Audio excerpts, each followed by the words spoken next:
All right, it's happening. This is hello everyone. First of all, I know it's strange because both of us are doing this on our no, I'm doing this on the phone. Pimpy is Nikki, not. Hi Pimpy.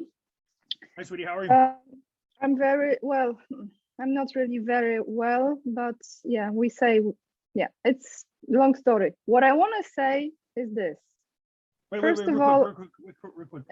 I yeah, just want yeah. to say thank you for Mm, sending me that video of you and was it Warsaw? mm, Okay.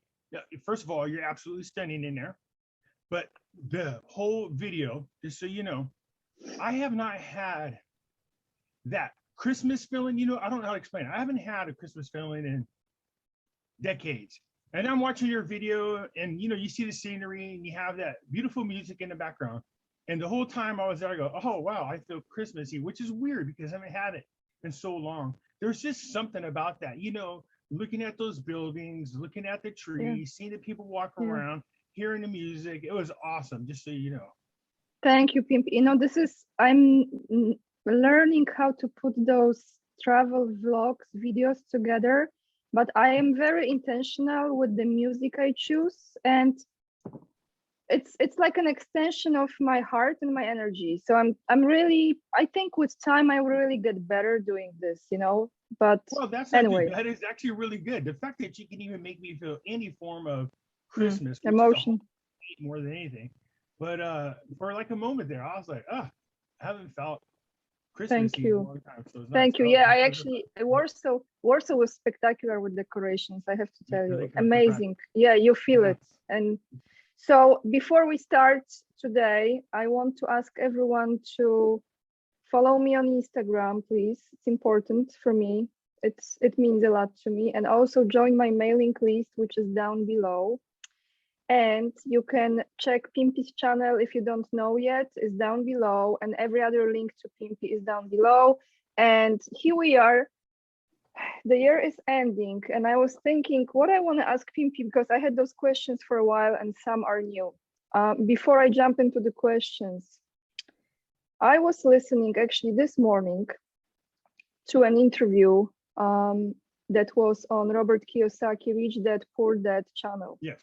And I listen to certain financial channels quite frequently because I like to have an awareness. I'm very spiritual, very in tune with this higher self.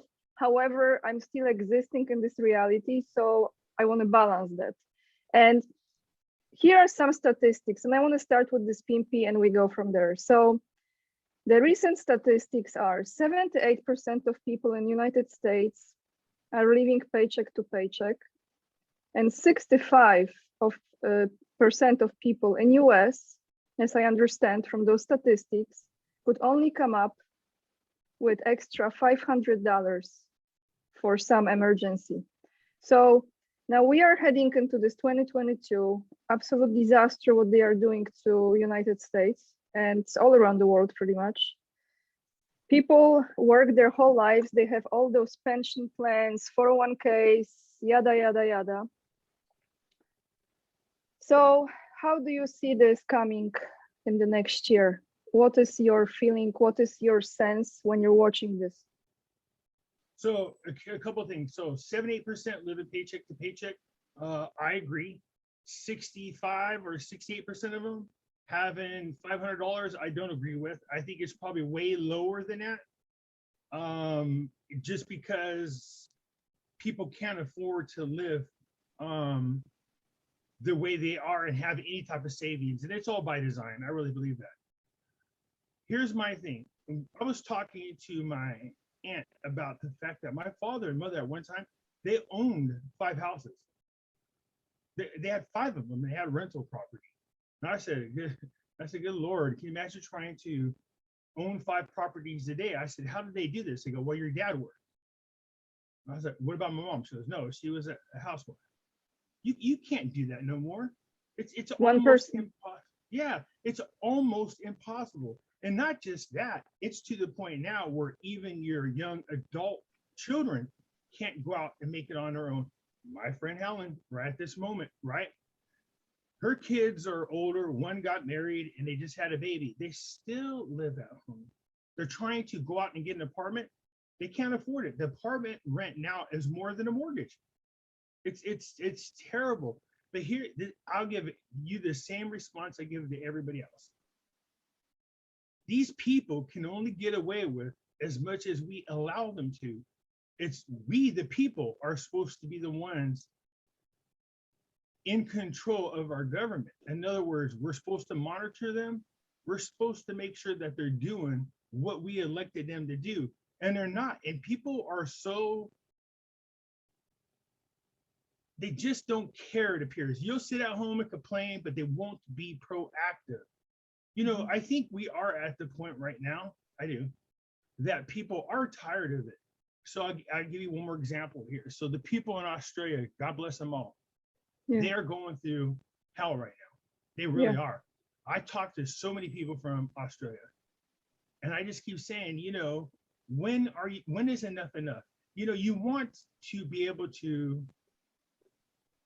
protest peacefully, but when do you get to a point? What is the people's criteria where you go, when we get to this point, then it's no longer about being peaceful. It's about fighting to survive against the people who are considering themselves the so-called elite. So what is that line? When do we get there? I mean, when they start throwing you in internment camps, well, it's already happening. When they start forcing you to have what looks like passports, well, it's already happened. When they start forcing you to take that injection in the arm, it's already happening. When they do it to your kids without your permission, it's already happening. When they, you know, put you in lockdown and you lose your jobs and small businesses are closing, forcing us into these bigger corporations, it's already happening. How much longer and how much more and what is it going to take before you say, you know what, this is it, I'm done, I'm not doing this no more, it's time for us to do something about it. The problem is everybody's talking and talk, and you got people protesting because they want this to end peacefully. But my thing has always been, oh, I agree, it should be handled peacefully. But when does it go from being peaceful to us saying, hey, we've had enough, and then doing something about it? Because I've been trying to get the answer to that. I think what it is people are afraid of what that next level is. You know what I mean? But meanwhile, the more you sit back and like this, they get further and further and further along into this movement, whatever it is. I see what you're saying, and I see there are two parallel roads to freedom.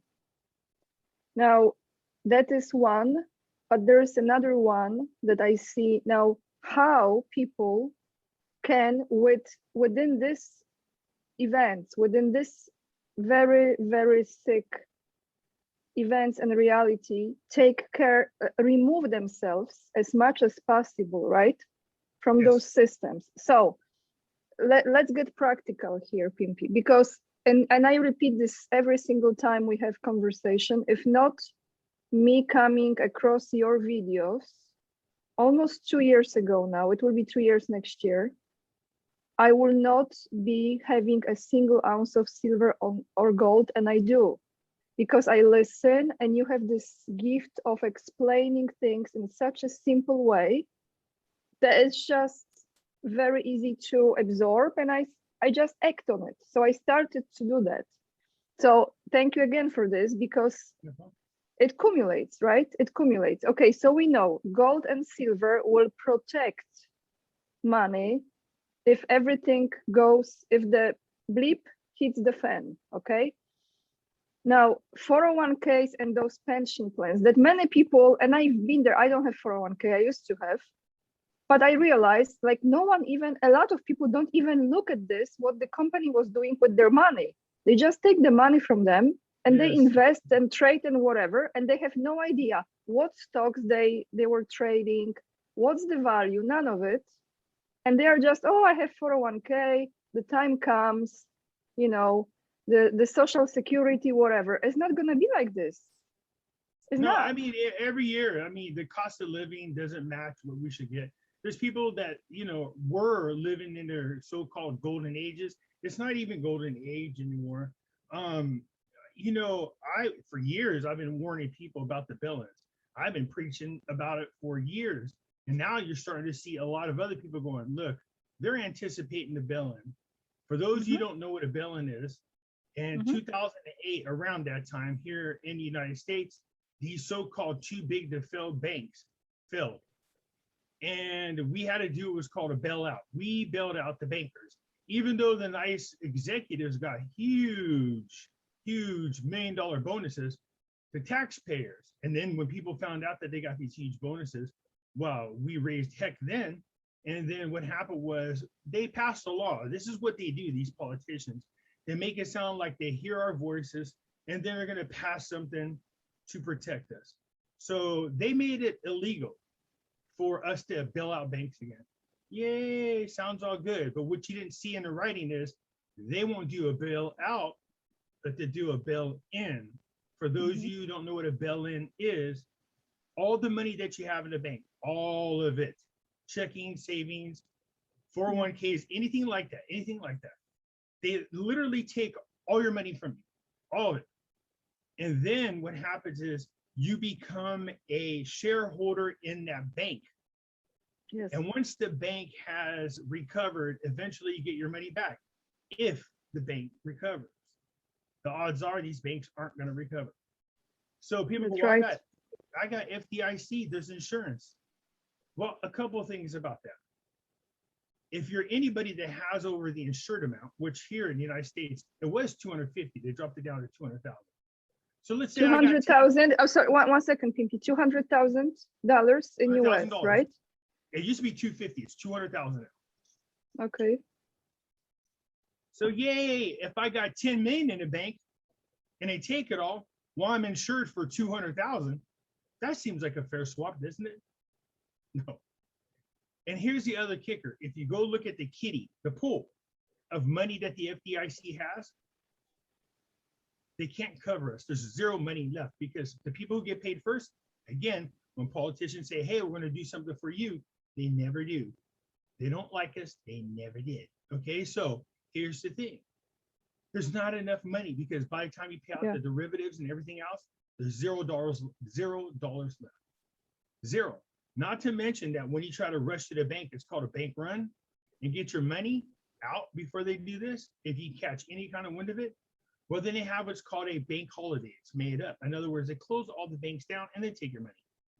So when the banks reopen, they'll allow you access to some of your money.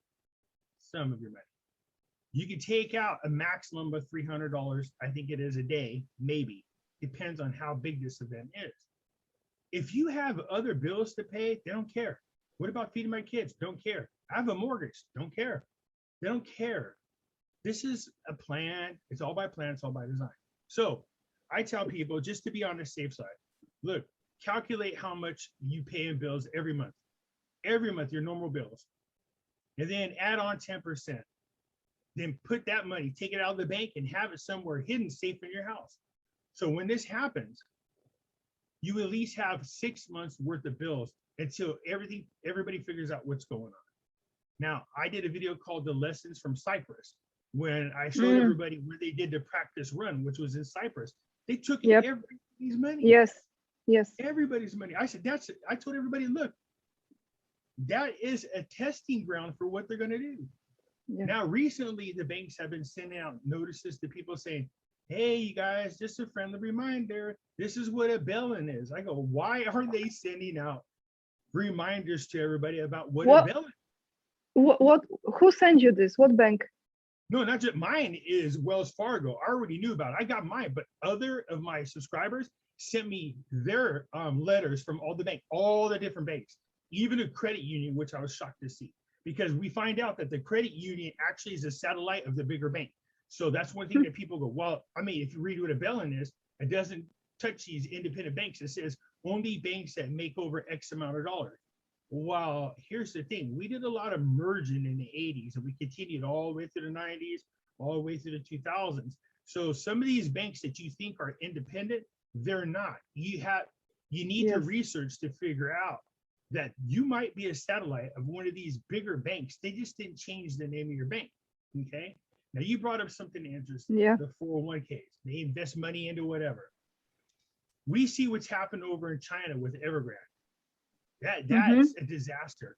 We have so many pension funds here in the United States invested into Evergrande, and as well as this, it's a, what is it called? The Asian Investment Group is who they are.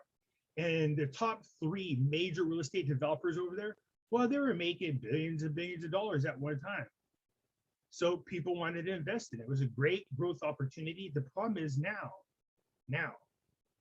they're failing. They're going to collapse. All 3 of the biggest developers over there are collapsing, not just Evergrande. So show you how messed up this is. What your 401k banks are not telling you is even after they were aware that these companies were going to fail, they invested more of your money into them, trying to keep them afloat, and it didn't work. So people are going, oh, Pimpy, it's great. The market's great, man. My 401ks never look so big. Yeah, it's artificially big. It's artificially inflated. What I'm warning you is this. These are all bubbles. We have a bond bubble, a real estate bubble, a stock bubble. These are all going to pop, and cryptocurrency bubble as well. So these bubbles are going to pop. It's going to be a huge market correction. Everything right now, everything is overvalued because our dollar doesn't have the same purchasing power. It looks like, oh, my house is worth X amount of dollars. This is great. No, it's not. It's not that your house is worth that much. It's that the dollars that you use to buy the house are worth that little. So my advice is and always is to people, if you don't protect yourself, you're going to lose everything once this market crashes. So take 25, 30% of your money, invest it into gold and silver. It's protect yourself. It is, because once the market crashes, sure, gold and silver go down slightly, but then they rebound super quick. I've done videos showing people on the graphs, look, they do take a dip. So when it takes, you know, stock market years to recover, years, gold and silver recovers usually within a couple of months. And what I mean by recover is get back to the original amount before the crash. So if silver was $20 and then we had a crash and it drops down to $2, I'm just making this up. So it goes from 20 to $2, usually within 2 months, 3 months, it gets back up to the 20 and then continues to shoot up. And I don't mean like a little, go to 20, 40, 60, $80. Gold is the same way, but by the thousands. Stock market, our last major drop, well, I wouldn't call it a major bump in March 2020 when we did the whole RONA thing. It took them almost 9 months for them just to get back to that one level. But if you go back to the 2008 crash, it went from 2008 to almost toward the end of 2011, going into 2012. Years for it to recover. Yes, with real estate, the same. I'm sorry to interrupt you. With real estate, the same with real estate. Exactly. The homes. And when I was in Vegas in the time, you were in California too, probably. So we were both in those states that were very heavily affected. Arizona and those places where people put so much, they had so many homes for rent, like, you know, they made business, right? So I remember one day the house next to me was $700,000, $800,000. The next day was 230. Yep.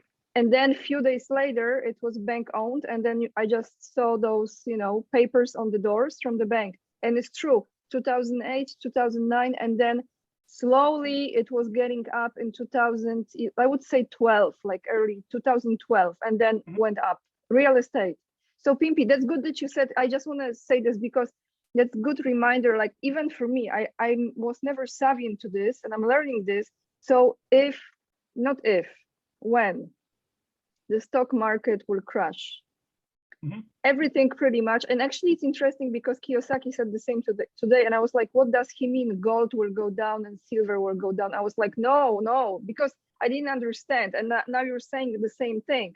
Everything will go down. Everything goes down at first.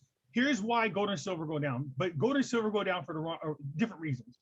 So when everybody's panicking and they have no money, well, what do? You start liquidating your stocks, bonds, your gold, and your silver.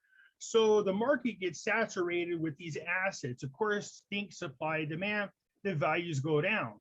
But what happens is people who can start snagging up all of the gold and silver. It doesn't take long before it starts shooting up. So they're moving out of risky investments and then they run over into gold and silver. So the first people to sell their gold and silver, of course, are the poorest of the poor. That's what happens.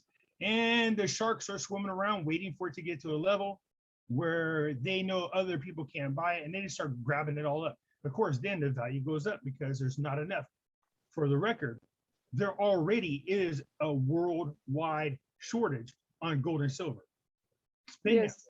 operating in deficit. Yep. I So testify if you here. can find a way to hang on, no matter how desperate you get, hold on to those precious metals. Do anything and everything you can, and just wait. Once that wave goes up, oh my God, this time is different than ever before. This is a worldwide event. Not only that, you want something outside of the system. So here's what people are doing. This is what rich people do. I know, I talk to them all the time. And I heard Robert Kiyosaki talk about the same thing. They love market crashes. Yes, heck yeah, you do. Why? Because this is how the rich get richer. So what they're doing already now, we see them positioning themselves. What are they doing? Well, pay attention to it. You can Google this. Look at all the different CEOs selling their stocks right now in their own companies. They are liquidating a lot of their assets. They put it into a type of investment that they can liquidate real quick. Gold, silver, paintings, collectibles. Why? Because first of all, you can carry those with you if you had to. Okay. 2, it's out of the system. They don't keep, rich people do not keep money in their bank. I think a lot of people would be shocked. You talk to real millionaires, you say, do you keep your money in the bank? They're like, no, they don't trust the banks. They don't keep their money in the bank. It's in different types of investments, so they don't keep their money in the bank. So whether they got the actual crappy fiat dollar in their safe, or they got mostly gold and silver and collectibles, once the market crashes, they wait to get down the other side. And so they sold all their stuff when it was at the peak of value, stocks, bonds, anything like that. They sell them, and then they wait. And when the market crashes, they wait till it levels out, and then they start buying up everything. So this is how the rich get richer and the poor get poor. Most of the poorer people can't wait out that long. They can't do that. They get panicky, they start selling things because they're not prepared. If you're prepared, if you start preparing now, prepare. You know what makes me sick? You want to hear something that makes me sick? China is telling their citizens to buy gold and silver and stock up on enough food for a year. They are telling their citizens. What is our government doing? Nothing. Russia's telling their citizens, buy gold and silver, stock up on enough food for a year. What is our government doing? Nothing. It just makes me sick that our own government doesn't do the same thing. Buy gold and silver. Less than 5% of the people invest in silver. That's at 5%. 5%. We already have a worldwide shortage. Can you imagine if more people started buying the silver, the value would shoot up? So, Pimpy, on that note, I want to tell you from literally my own experience here in Poland. Again, you remember some time ago when we were talking, I told you when I was in Poland, I was buying gold, remember? Yes. So I came back here and I continue, right? I continue. Yes. I'm like, we just go on. We just take some money out of the bank and, one day, another day, bit by bit, right? So I go to my place, to this incredible place that is amazing customer service and like the best ever. And they say, you know what? We are short of gold. I'm not buying silver here because silver is 20-some% VAT tax on it. I'm buying gold. And she was able to get like some leftovers, literally. The demand is like, it's just, they don't have it, okay? Another thing, I want to tell you this. Wait, did you see the value on the spot market, right? That's how you know it's manipulated and it's a lie. Don't believe what you see on the market. That's not the true value of gold and silver. You're doing the right thing. You know this. Don't let what they say in the paper market fool you. The real value is going to come out. So another thing, this is interesting, and I want to tell you this because I wasn't aware of it. So she said to me that starting from the next year, the government already gave them a regulation, like an order, that they have to report over a certain amount of, Like you cannot come with cash like I do and buy a certain amount of gold. It will be almost like half of it right now. Okay, like half of it. And the rest you can put on credit card or something so they can see who is buying. At this point, they still cannot fully track that if you come with cash. So I didn't know it. You got to ask yourself why. Why did they care? Why are they tracking? I have no idea, but that's because I think they planned a confiscation, but how can you confiscate? There's not enough resources. They'll just keep threatening people with letters, and most people get scared and sell. I wouldn't. I'm not going to. I think what it does, it will. When I think logically, right? As much as I can, if there's any logic in this evil plan, I think what they want to do, they want to slow down the purchase of precious metal, well, gold in Poland especially, because they know there will be less people coming and buying if they do such a thing.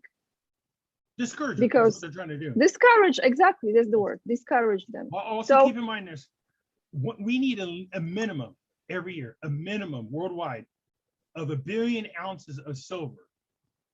That's the demand worldwide. You need a minimum.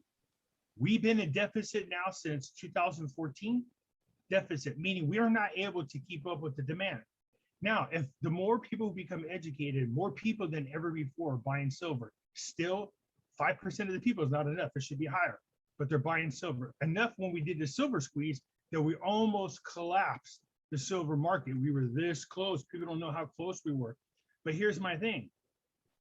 If everybody is buying up the silver and there's only 5% of us, and we have a worldwide shortage, you have to keep in mind how they want to move us into this so-called Green New Deal. And this is worldwide.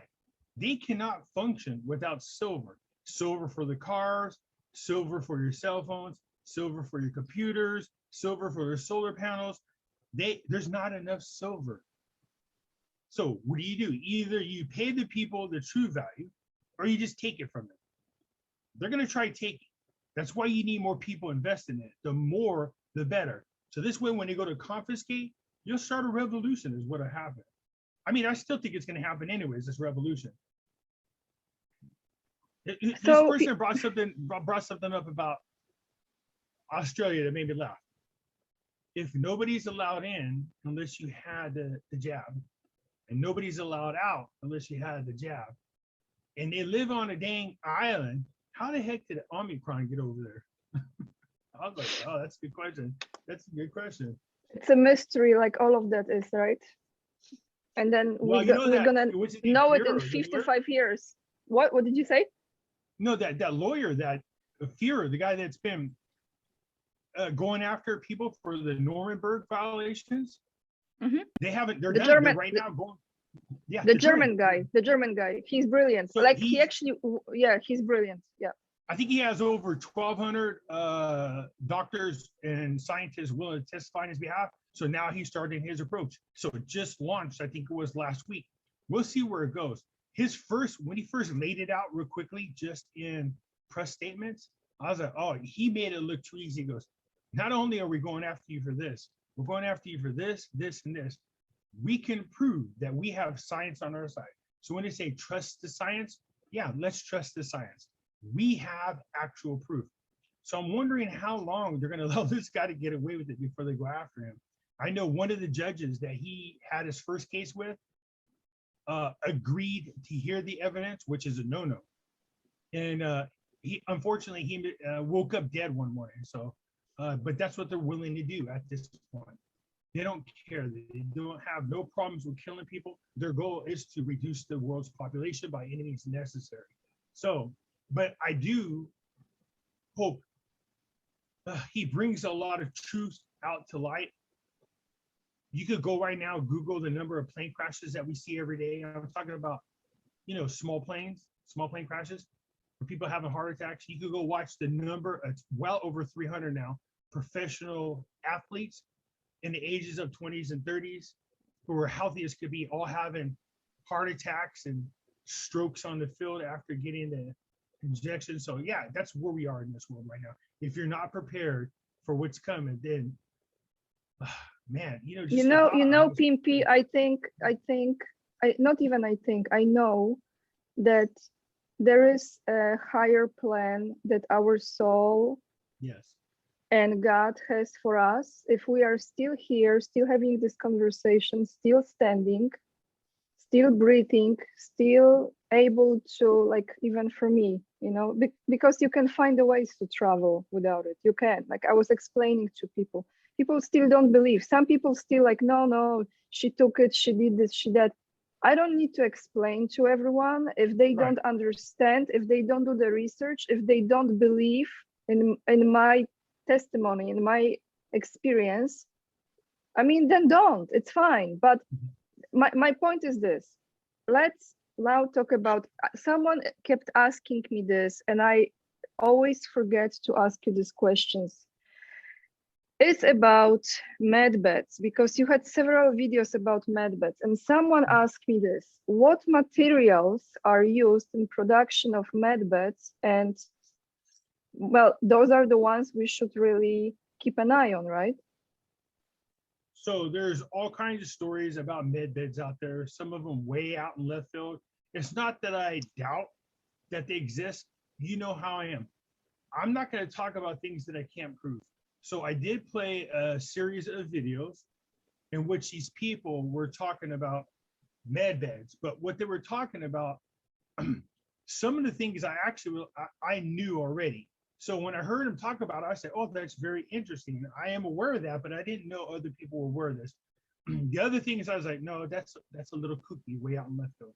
Oh,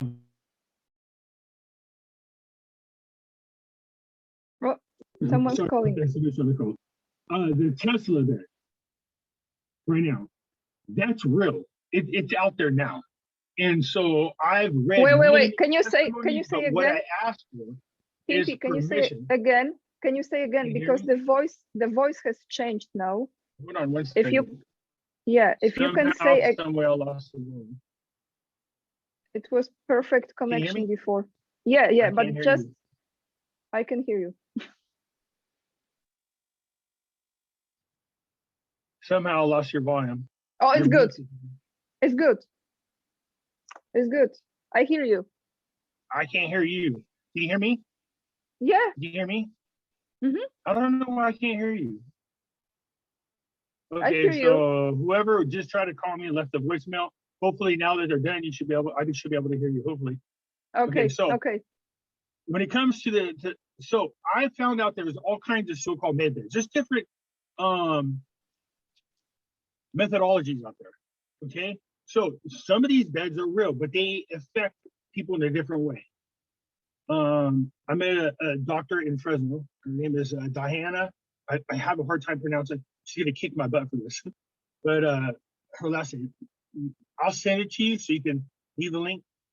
The heels. I think I can't. I don't know why I'm spacing it. She's so gonna kick my butt. You don't even know. So I went to go to her room. So she uses it's a type of it's like a pitchfork tuning to diagnose you. And then she uses sound vibrations, which I'm a huge fan of, by the way. Huge fan. Me too. So she uses sound vibrations to heal people. Now she's healed a lot of people with PTSD, and which is really, really hard to do. I mean, she's fixed a lot of people. And then, but when you first, if you're not open-minded, the first time you go into the treatment, you might be like, what the heck is this? You can't do that. You have to go in there and go, and just tell yourself, whatever's happening, have faith that it's going to happen. Well, she played these. They're called vibrating bowls. And she did this sound. My whole body charged up. I kept looking at my hands. And I was with my friend Ron. We call him Doc. Ron's like, what's wrong? I go, this thing is charging. You could feel it charge my entire body. And my hands, though, just felt like, very powerful. I was like, what is this feeling? This is unbelievable. So when I was done with her, I went to do a little research because for some reason I kept seeing Hopi Indians, Apache Indians, and I really felt like I was being shown something for a reason. Well, what I found out is a lot of the Hopi Indians, they would go around to different caves and listen to the acoustic. When they found a cave that they knew was perfect, when people were sick, they would bring them in there and lay them down, Wow. and they would do these chants, and the acoustic would cause a vibration, and they would heal people that way. So this is why I'm a huge fan of that. People don't realize all your vision when you see people, they're just a, you know, that is your interpretation of that person's vibrational pattern. You want to hear something that's really freaky? Oh, wait, Pimpy, wait. Okay. Before you I still completely can't hear you, so just so you know. Pimpy, can you hear me? I don't know why I can't hear you. That's really weird. Let me see if I can. Okay. This is the strangest interview. Can you hear me? I will text you my question. Okay. I heard you. You heard me? Wait. Okay. Can you hear me? Can you hear me now? Brilliant. I can text the question too. What an interview. There you are. I can hear you a little bit. Okay, go ahead. Can you hear me? Let's speak. I can hear you a little bit. Okay. I'm typing the question. Okay. What? I am typing the questions. Here we go. You're coming through my phone, not my headset. Okay. Can you hear me? I just typed you the question again. Hold on. I think I know what's wrong.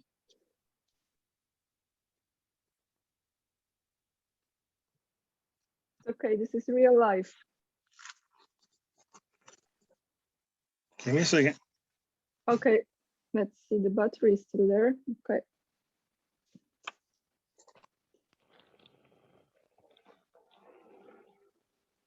All right. You there? Yep. Yes. There you go. Good. So when a Oh person, my goodness. Okay, wait.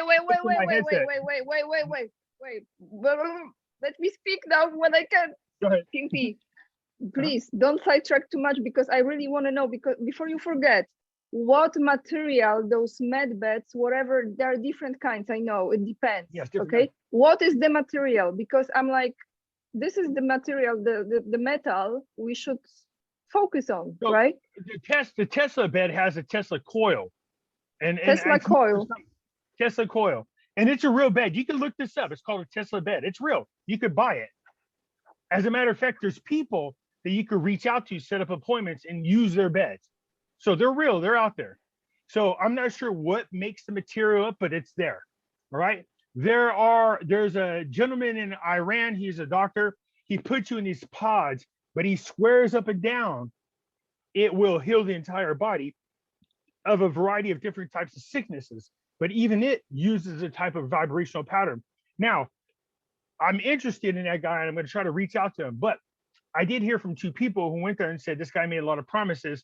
And when we tried to set up an appointment with him, he never did let us come. So I'm hoping that's just, it's an exception to the reality of things. You know what I mean? Like, well, maybe something happened to those two people, but, I can only go by what I know. So I do believe there's med beds there, and there's different types. So for every 1 year that we advance in technology, our military advances 44 years. All right. So that's the truth. We know there are forms of med beds out there. What are they made of? It's hard to say. There's different types of material. We know.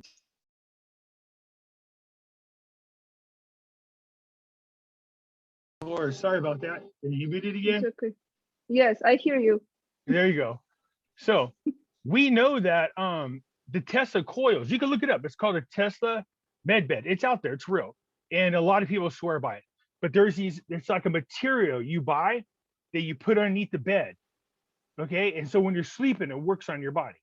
So I could have swore I did a video on that. Maybe I didn't. But yeah, I did. Actually, I did in this Sarah video on that one. So they're there. What the material? There's different types of material. Most of them that are successful that I'm aware of, all those ones have something to do with the using a type of vibration as what's the more successful ones. Okay, so Diana over there in Fresno, she's gonna kick my butt. Oh my God, she uses these sound bowls. I love it. It made me feel. It really put me at peace. So the way she sets everything up, and you go in there and do what you need to do. People go, well, did it heal you? Oh, well, here's my thing. I'm not so sure that I had anything that needed healed, but it definitely put me at peace. And then it tunes your frequency back. It tunes you. It's like when you align the chakras. This is the same thing. It's like when you align the chakras. Yes. When you align the chakras, yeah. Oh, it lit them all up. What she was doing? Because they are off. That's what happens to us. They are off, and this there's literally like this pure line. It's incredible. Like I've experienced this, and I know mine now are a little off. But anyway. Once your chakras are off, then you're off. So whether it's a physical health, mental health, whatever it is, but if you get them lined back up, not only does this method line them up, but it charges your chakras. My hands, I told everybody, she's like, she was kind of feel your hands, and when I grabbed them, she was like, yeah, wow. She says you can feel it through her body. So it's like I go, not to get too super religious, but we all know that Jesus used to charge his own chakras up before he did a lot of healing. So I was like, whatever method she had, these bowls or these sound bowls, and each one had a different pitch. And when she played them, at first you could hear the sound. I just kept amplifying until my body was vibrating with the vibrations coming off the bowl. So together, like, so it started off as a sound, and then it expanded, and then my whole body was together. It's unbelievable. I loved it. But this is the true power of creating too, through the sound. It's through the frequency. That's the frequency. How yes, through the frequency. It's incredible. And this actually the Hopi Indians, I mean, when they were walking around looking for not any cave, it had to be a specific type of acoustic in order for them to be successful. If you go look at a hospital called Bumrungrad, they have what's called, it's a medicine-less hospital. They use chanting to heal people, and it works. Yes, chanting, right. Yeah, they have a video of a person with a tumor. They caught it, real-time picture. They did a still frame. Then next to it, you see the live frame.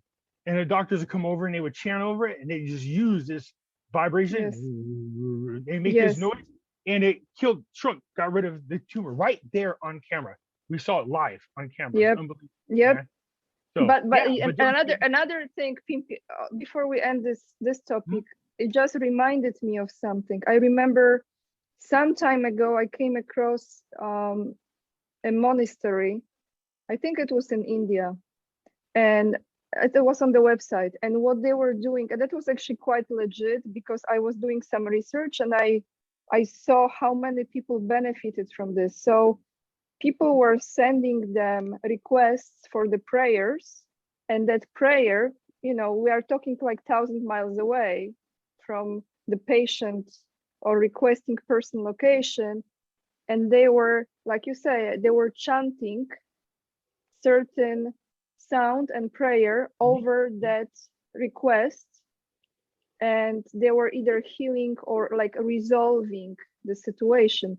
It's like, that's the whole point. Like, you don't even have to be physically present if there is an intention and certain frequency that's created, and it goes out. Well, it goes back to, people got to understand how in tune all of us are together and for us to the planet. That's not possible if you're not in tune with the planet. That's like sending a message, so to speak. Edgar Cayce could diagnose people in other states and tell people what was wrong with them and then fix them. He didn't even have to be present. Here's something else. You brought up churches. You realize the first churches that were ever built, the first ones, they were built and designed a certain way to make an acoustic sound, so that when the monks came in and they chanted, that vibration would be healing to the people while they were there. Oh, you want to hear something crazy that'll blow your mind a little bit? So I say it this way, but people are going to go, what the hell did he just say? I tell you, talk to God and Jesus. So me and Jesus had a conversation. We're talking about the pain and suffering that mothers go through giving birth. It's really, really draining and dramatic to the body. And Jesus just said, well, that's why the bond between the mother and the baby is really important, because the baby heals the mother. I was like, wait, what? Because the baby, got to remember, is coming new to the world. There's nothing blocking it from its ability. The bond between the mother and the baby is necessary because the body has gone through so much drama, so much trauma. I mean, it's really torn apart. But when the mother bonds with the baby is healing the mother. And I was like, oh my God, I would have never thought of that. He's like, why would you? And I was like, but I mean, okay, I get it now. He was like, yeah, the baby heals. That's why when people pick up babies, they feel a certain way. There's no way to explain it. There's something about the baby. Well, the baby's healing people. You know what I mean? It's not, Yes, it's people pure, going in and, it's pure frequency. It's pure love, but it's also the energy is so pure. It's not loaded with any of it. So mothers, it's really important you find a way to bond with that baby. I understand there's some women who can't. I get that. But the baby is actually healing the mother the whole time. Her body, you know what I mean? As they're bonding. Anyways, I thought it was an interesting lesson I would share with you. Thank you, Pimpy. But you know what? I don't have children, but I feel the same about dogs. Puppies heal us. Puppies heal us too. Yes, you and I both. My little. There we go. Someone's calling. Here we go. Sorry about that. Okay. So Pimpy, very popular, like in the White House. So okay, I want to ask you two more questions. First one is, sure. What's happening with like let's just say in 2022, like if we know what's the value of this Iraqi dinar, are we gonna have some profit from those dinars? I don't even think about it much. I put it aside, but I know a lot of people have some dinars. So what do you think is gonna happen? Are we gonna trade it for something or no? So here's what I tell people. We don't do dates or rates, but I can tell you this. Al-Kazemi, all right? This man has put him and his government. They put Iraq on track big time. They did everything necessary to move forward in a big way. They are on the precipice, if you ask me, the cusp. They're right there. What we're going to learn real quick is what happens once they're totally, because people are like, they're not chapter 7. Sure, back in 2013, they were removed from chapter 7, but not all the restrictions. So how can either you are or you're not. So I don't fall for that. The fact that they're even saying as soon as they paid off the last of the debt, they're going to go ahead and petition to be removed from chapter 7 tells me they're still in chapter 7. Okay, so that's being done now. Once they are out of chapter 7, there's no more chapter 6, in my opinion. Everything has been done. Everything is taken care of. There's no more restrictions. Can you remind people the chapter 7? Is this with United Nations or what is that? Yeah, United Nations and the United Security Council. So what happens is this. When the world feels like you are not solving the problems that you started, remember.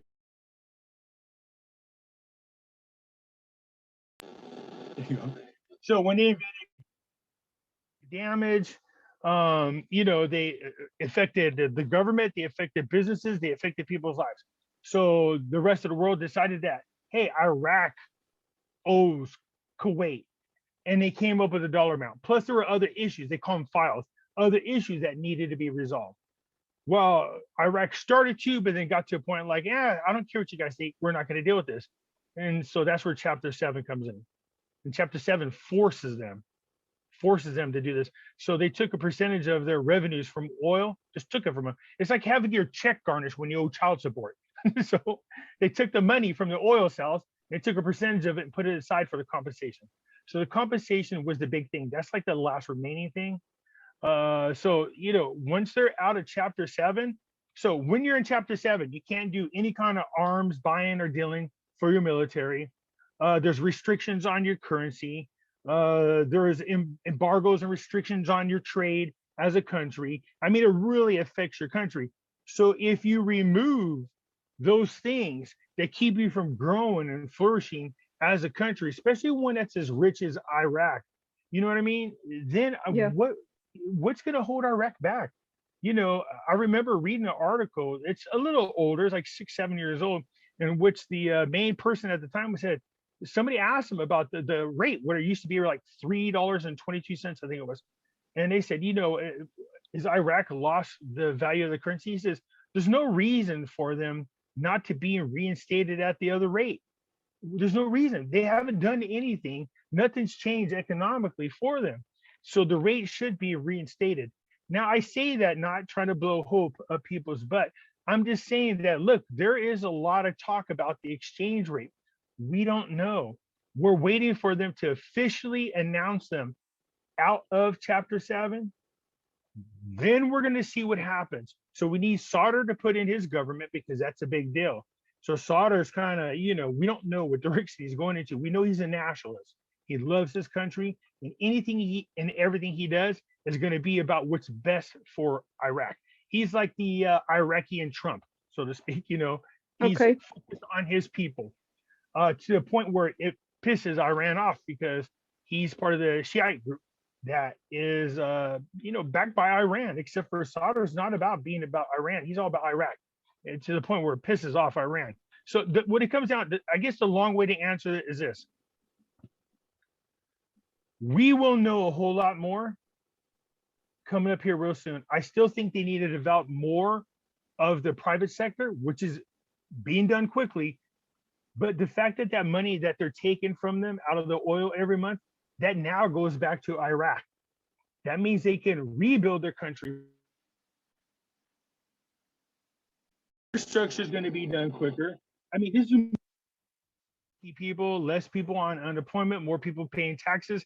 This is going to give them a stronger economy, which is what they need. That's how you get the value of your currency, is a strong economy, stability, security, sovereignty. That's trade. That we know they're going through the World Trade Organization. So 2022, I think you're going to see, an increase. I think they're going to go up in increments, not one big. Now, just because I say that doesn't mean that RI or RV isn't going to happen.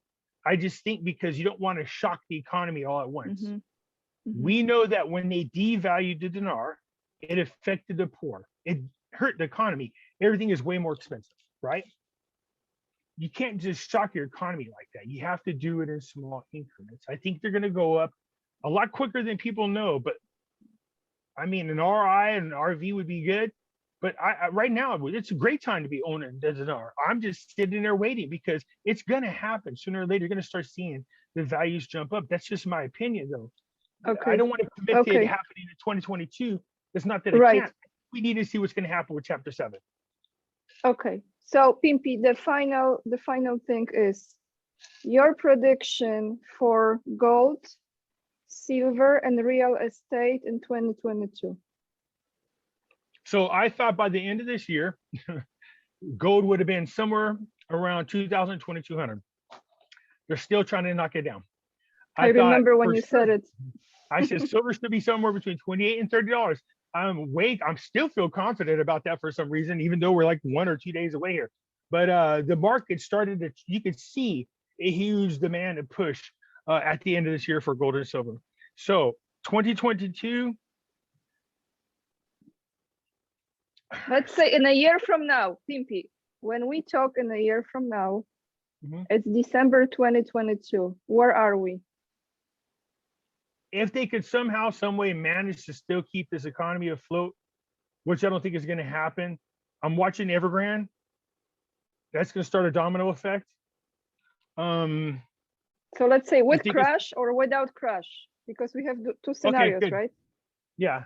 So once this crash happens, it's already taking effect now. People's currencies are being devalued everywhere. Turkey, look at their currency. So I think we're already started. People just aren't aware of it.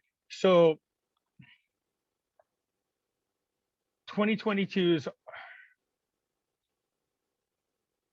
I don't know how much longer they're going to be able to prop up this economy.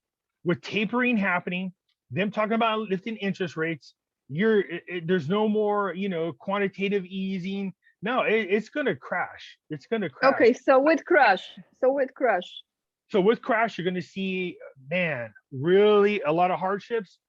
The value of things are going up. We already know that they're keeping the ships on the coast away from coming in. So the supply chains are already interrupted. We already know that's on purpose. Start buying seeds to grow your own food. I'm telling you, the food, I never thought I would see it where I live. And I'm in the mountains. We're away from the city. Our own shelves here now are starting to get low. And I'm like, it's already happening. So this event is already in process. But here's what I think about it. Having said that, we know there was a planned event. What I think happened now is it's slipping out of the control. It's happening when they don't want it to, which is good for us. And why that is as it's happening and they're trying to figure out how to stop it, they're not prepared for whatever it is they have set up for us. It's not prepared. So if this happens before they're prepared, that means we can get through on the other side before they do what they need to do. It's not going to happen. Does that make sense? Whatever that final stage was, they're not ready for it.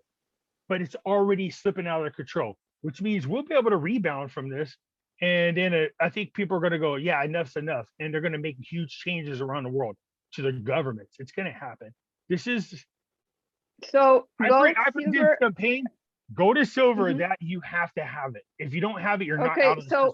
So let's go. So okay, what's the prediction with this crash? December 2022. Where is gold? Where is silver? And where is real estate? If this crash happens, you're going to see gold probably shoot up somewhere between, because they're going to need to do this to reset everything, somewhere between $10,000, $15,000, $20,000 an ounce. So many different predictions and by different people, without a doubt, all of them at 10,000 or more an ounce. It's impossible not to, because all the money that was created, they're going to want debt forgiveness. So they're going to use gold as their way to get out of the debt for everybody. Silver somewhere, I don't know, around 200 if we have a crash. That's a low side, very, very, very low side, 200. That's the low side. I think if you see, so just take whatever the predictions are for gold, and then remember, historically the ratio is usually 15-1, silver to gold. That means silver will eventually get to where it needs to. Right now, our ratio is 80-1. So just take whatever this gold price is divided by 15. That's where our price will be for silver. Okay, I think we're going to be there again. And eventually, silver is going to catch gold and pass it. And the reason for that is this Green New Deal is going to make that possible. There's no way for them to do technology at all without silver. It's impossible. There's no synthetic for silver. Synthetic gold. How about Pimpy, real estate? December 2022, exactly in a year from now. If we crash, you're going to lose. And the market's going to crash. And so whether it's 2022 or 2023, you're going to look at somewhere between 40, 50, 60% loss in value, maybe more. Now, in the lesson from Cyprus, the first night, the value of the properties dropped 20, 25%. That was the first night. So over time, it ended up being somewhere around 47% total value loss. That's why I keep people like, Pimpy, I'm getting ready to buy a house. I go, wow, if I may make a suggestion, don't. And for those of you who have houses that are really valuable, that's why I'm trying to hear up a remodel mine. I've been remodeling it for a while because my house right now is a $400,000 home. I only owe about less than $100,000 on it. So I'd rather sell it, take the $300,000, pump it into gold and silver, wait. I agree. I just sit there and wait. Once we get to the other side, I could buy my own house back for, 50% cheaper than I sold it for. That's what's going to happen. So houses are going to, banks are going to end up owning houses because they're going to have to foreclose on them. People are going to be upside down. And the banks don't want the houses on their books. That means you could go over and make these cheap offers. You can get like a $600,000 home. Just go, look, I got 100,000 cash right now. Take it off your books. They'll take it because there's too many homes on their books. They don't want them. It happened in 2008. One more thing I think it's important, just came to me. I want to ask you this. Go ahead. What's gonna be, how cash that let's say we have some cash on the side at home, how cash will be affected? Because cash still gives us some leverage, right? Because you don't have to go to ATM, the bank, you have it on your hand. How cash will be affected? Well, I mean, it's gonna, it's purchasing power. In other words, it's gonna, in some cases, cost more for certain items. But if people lose faith in the dollar, they're gonna ditch the dollar. What are they gonna go to? They're gonna try to find something that has value, most likely gold and silver. You still are gonna have cash as a physical form of need, but or I should say, I don't want to say cash because you don't actually go and pay all cash for the house. The digital form of it. Stay away from the CBDC, but your purchasing power for the dollar is going to drop. You're going to see a huge market correction. Everything is overly valued right now. It's going to drop down to what the real value should be according to the value of our actual dollar. And so I know they're going to try to use that to push us into the CBDC. But if you have gold and silver, when it shoots up in value, you're good to go. Your purchasing power is still good. So yeah, I could trade. I traded silvers for the guy to do the roof of my house. You know what I mean? He took the silver. He wanted 14,000. I gave him like $11,000 worth of silver. He was happy about it. But back then, the price I think was like somewhere around $12, $13 an ounce. Huh, it's $26 now. So he's happy because he made twice as much. It was a smart move. Right. It was cheaper for me, but great for him because he ended up making out. That's how it should be. So you could barter. I think you're going to see gold and silver go up big time when everything crashes, and I mean big. So I wouldn't worry about what the fiat dollar's worth. What you do is you find out the value of the house is going to drop down big time. Your dollar is not going to have, nobody's going to have faith in their dollar, but the dollar's still going to be necessary in order for us to function as a society. And then what you do is you just go, okay, so that house now that was, that I wanted was $300,000, $400,000. I could buy for, around 100, 150,000. If you have gold and silver, then you should jump around, skip, just take it, cash it in for that fake fiat dollar, because your value just blew up on your precious metals. Then take that money and go buy the house outright. Because after a while, once the economy starts to recover and we're stable again, gold and silver tend to come down a little bit, not a lot, but you could see 20, 25% loss in value. So what I do, silver is a sporadic kid. I always joke around and say, silver, when it comes to value, shoots up and shoots down quick. It's like a uncontrollable kid high off crack. You know what I mean? It's like jumps up really fast, where gold takes its time to go up and it takes its time to go down. So at this moment, the ratio of gold and silver is way out of whack. It's 80-1. So buy silver, buy silver, buy silver, buy silver. Okay? Buy silver. You see me do this example in July of 2020. It was 124 ounces of silver for every 1 ounce of gold. That's way out of whack. So if you take your 10 ounces of gold and you trade it for silver, well, you would have 1,240 ounces of silver. Then when the ratio got down around 64-1, you could take those same 1,240 ounces of silver, trade it for gold, but now you have 18 ounces of gold. You gained 8 ounces of gold in less than 4 months once the ratio went back down. You see how that works? People make money off of swapping the metals back and forth. Yes. You can do that. But it's gold is what you want to have. But when we are where we are right now, silver is the poor man's gold. Not a lot of people can afford gold. That's fine. There's nothing wrong with that. Silver is going to shoot up when you see a peak, then start selling and buying gold because you'll be able to afford it then.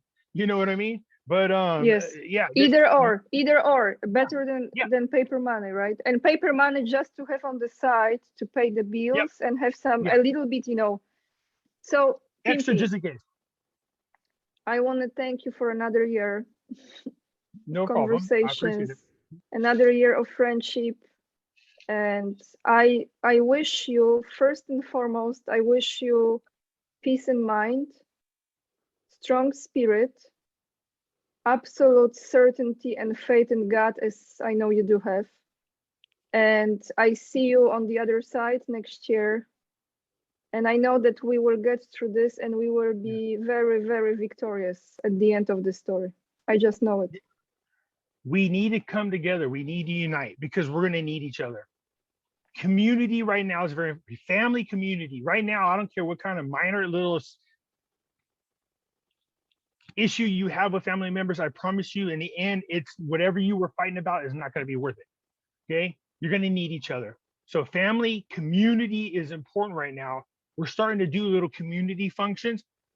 Most people don't even know their own neighbor anymore. Not like they used to be, but now you have to. So you find out, well, what are you good at? There's different trades. Again, I live in the mountains. We have a guy that's still a blacksmith, old school. Amazing. I love it. I have another lady, she makes candles. I didn't even know that. She makes soap and candles. So these are good to know. Oh. So if you have this silver, you can use it to barter. You got one lady who knows how to make bread. I mean, you have to know these things. I love this. The craftsmanship, Yes.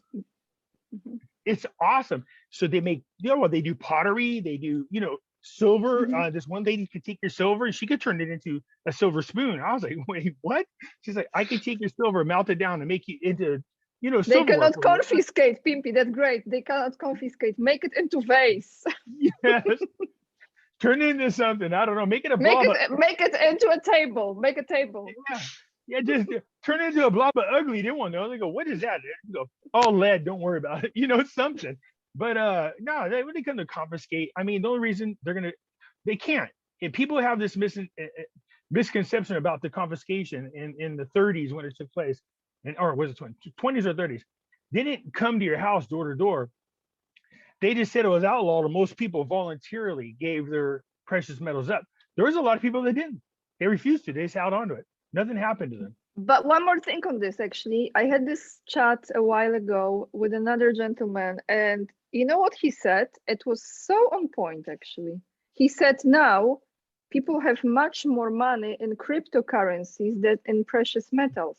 So if they confiscate anything, that could be crypto. Can they? Yeah, they can. Actually, some of the billings say they have the right to even confiscate your crypto. So my Right, thought like, is, yeah, Bitcoin. Look, I didn't know, like when you do taxes and you don't mention the gains on Bitcoin, this is like what was this in English? It was like you can actually go to jail. I forgot what's tax the word evasion. for this. Yes.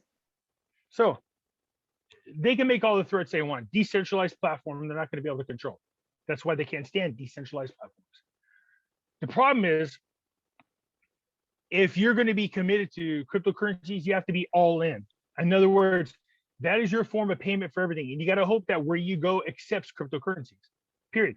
Because if not, when you go to cash out your cryptocurrency, well, now you're back in the system because it goes from the crypto into your bank account. You see what I'm saying? Once it's in your bank account, you're now back into the system. So that's the one thing that I fear about cryptos.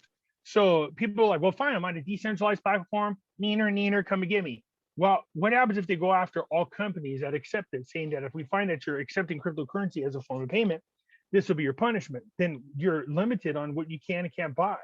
You see what I'm saying? That's the thing that scares me. Now they're talking about the new type of platform that's out there right now. Even if the power went out, they don't have to worry about it because it stays up. You have what's called Wi-Fi. If you have any light in your house, you're connected to the internet. It's the craziest thing. So that type of technology is out there. Again, my fear is that they just outlaw cryptos altogether. It's a bubble. So there's no reason for Bitcoin to be worth $50,000. What gives it its value? Nothing. Only because people believe it's that valuable. And as long as they believe its value, then it has that value. That's the same with anything for that matter. But there's nothing behind cryptos. But look, when you dig into those corrupted individuals, right? They put a lot of the money into Bitcoin. Yes. And well, that's right, but mainly, not just, but as far as crypto, a lot. Well, crypto makes it very easy for you to launder money. So simple. Just put it into your account, say it's a gain, and pull it out. It's clean money. That's what the government doesn't like. Besides, it's a major competitor to any country's local currency. They can't compete with it because people have more faith in cryptocurrency than they do their own dollars. Okay, when we seen the El Salvador start going to Bitcoin, right? El Salvador, the savior. That's what that means. So when Bitcoin became their official currency of the nation, well, one, that was a good thing, but two, I would not have just said Bitcoin. I would have said cryptocurrencies because the powers that be can manipulate any one currency just by buying a large amount of it and drive the value down. And it took a huge dip. So not just Bitcoin. I think if they're smart, any country that wants to move to cryptocurrencies as a way to escape the clutches of the United States and the SWIFT system, so you're not punished, then you open up that all cryptocurrencies are now a form of currency. You can do business that way. I would do it that way. This way, then, if they can't just grab any one cryptocurrency, that's just my opinion. So the taxes and stuff, they can keep track of it. They know what's going on with it because it's on an open ledger. It's decentralized. They can't control it. In other words, they can't get in there and manipulate it. It's out of control. Centralized, they can get in to mess with, not decentralized. But if they outlaw cryptocurrencies everywhere, then that means you are stuck in that system with your money. Yeah. That means if you have to buy goods, you got to hope that the goods that you want to buy, some company is allowing you to use the crypto as the payment. Because if Not they, your grocery store, not your grocery Yeah. store. yeah, but if they force people by punishing them severely for accepting cryptocurrencies, no company is going to want to tumble with any government. They're just going to cave in is what's going to happen. Then great, congratulations. You have a ton of cryptocurrencies worth what? You can't do anything with it. Nothing at all. And the only way it's successful is when you get the masses to adopt it, companies Mhm. around the world to accept it. It's agreement, yeah. Yeah. It's But agreement, if yes. the government squeezes them, which is what they're going to do, if they squeeze them and there's nobody accepting it for goods and services, then what good is the value of the cryptocurrency? You see, I could walk any place and use gold and silver because everybody knows what gold and silver is. They do. I told you I did my roof. You know what I mean? The guy's still Yes. doing other services and he wants paid in precious metals, which I stopped. I was giving cash, but you know, like no, So, no. Pimpy, Yes. we're gonna end here. I want to wish you, you know what, a lot of miracles in 2022. I want to wish both of us a lot of beautiful miracles, and I want us to experience a great year in every sense of it. Because We through those have hardships, we actually become more, you know? Yeah. Look, if everybody just put positive energy into the world, you could change it with love. I know that sounds corny, but it's the God's truth. God's truth. Everything is based on vibrational pattern. It's just hard because we get sucked into this vampirist state Mhm. where you listen, you want to know what's going on. The fear drives that, you know. So if we can get out of that, even I'm guilty of being in it, knowing what I know, just because I'm trying so hard to inform as many people as possible. Yes. So I want to say this to you. I want to say, well, Merry Christmas already passed. I want to wish you a happy holiday and a great new year. And I hope that you have a very safe and blessed holiday so that we can continue to talk to one another. And I look forward to Thank it, you. knowing that you're over there. So keep making those videos, sweetie. You made me feel Christmas for the first time in so Thank long. you. You know, I think this is exactly, we know we are always provided. We are provided whatever we need in life. That's how I look at this. The right people, the right information, the resources, the food, the ideas, whatever it is. And it's up to us if we, you know, like, the energy cannot be stagnant. We have to share it. Like, you're sharing your knowledge, you're sharing your experiences. I'm doing the same. And it's how we give energy out there, and that energy comes back to us. That's how it is. Yeah, what you put in it. Hey, look what you put in the universe comes back to you. So you just have to be careful. Always.